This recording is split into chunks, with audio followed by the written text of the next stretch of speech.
doing more just like average wars and fighting. I see. And so that's what we do with the lesser intelligent population. Okay, so you have ways of measuring the intelligence in the future? Yes. Okay. They can measure intelligence, is what he's saying. Is there anything else you have on your notes that you'd like to talk about right now? I noticed in a lot of your videos you talk about us wearing hoodies. And the reason behind that is the color.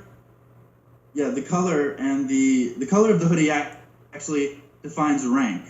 Gray is for the average foot soldiers. Black is for the level just above that, and then there's green, which is what I'm wearing. Okay. And the reason we wear hoodies is hoodies obscure the face enough that from far away that it's hard to figure out who the person is while not looking suspicious. Yeah. It is deemed that most people wore hoodies in the years leading up to the invention of time travel. So for this reason, our agents use wearable technology woven into the fabric of the interior of the hoodies.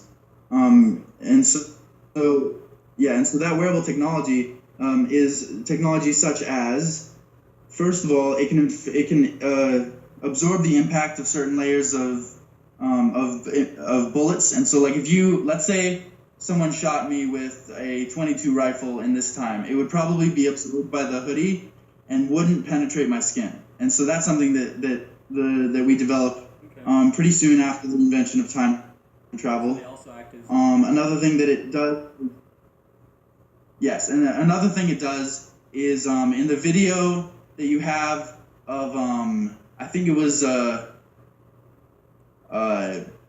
don't actually remember what the date stamp on it was, but a motorcycle is about to get hit by a truck, and someone rushes in and saves him by teleportation. That was a place in Japan, supposedly. Yes. What that is that's actually not teleportation. That's two different technologies. The way he moves into the frame is hyper movement, and that's another technology that the hoodies afford us. Okay.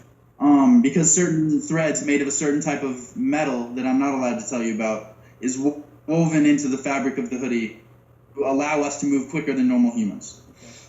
And so that's how the man arrives at the motorcycle, and then the way that they teleport is actually called a time hop, which is where you move 1 or 2 seconds into the future into a different location, though. I see. And so it looks like teleportation, but really it's just time travel.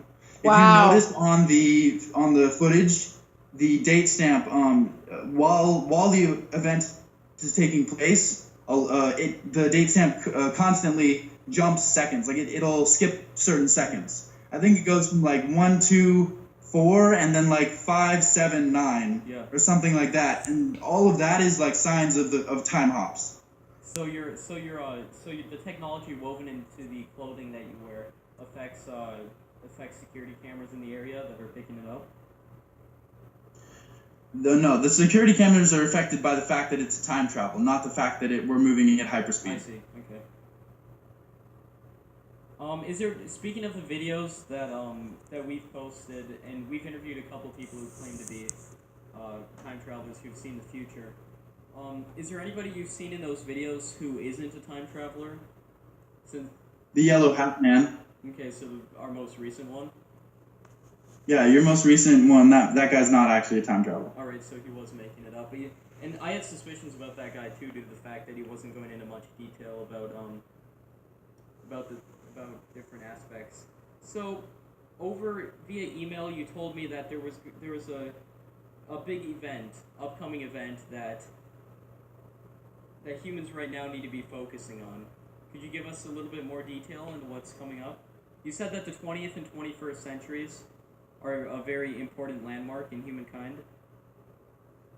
The 20th and 21st centuries are a giant landmark in human history because of the fact that this is when you develop time travel and this is when you decide what to do with it. Okay. Certain timelines have the human race discover time travel and then figure that they can go back in time and bomb their enemies so that they never have to fight them in the first place. I see. And that ends up with the human race bombing itself into nothingness. Mm-hmm. Damn. Another timeline that we're trying to avoid is one where Hitler uses time travel to go back or one of Hitler's men in 2028 goes back and grabs him from the past so that he can come to the future and continue with his mission. And these are all, That's another Shit. thing we're trying to and avoid. these are all possible scenarios that we could. And that's 10 These are all years from possible now. scenarios of what happens, what happens when the human race discovers time travel. And so what we're trying to do is we're trying to make sure that the human race makes the right decision as to what time travel should be used for. Okay. So what should humans be focusing right now in the year 2017, almost the year 2018? What should we be focusing on as a species, technology-wise? Technology-wise, I would highly recommend investing in. I actually made a section about this. Okay.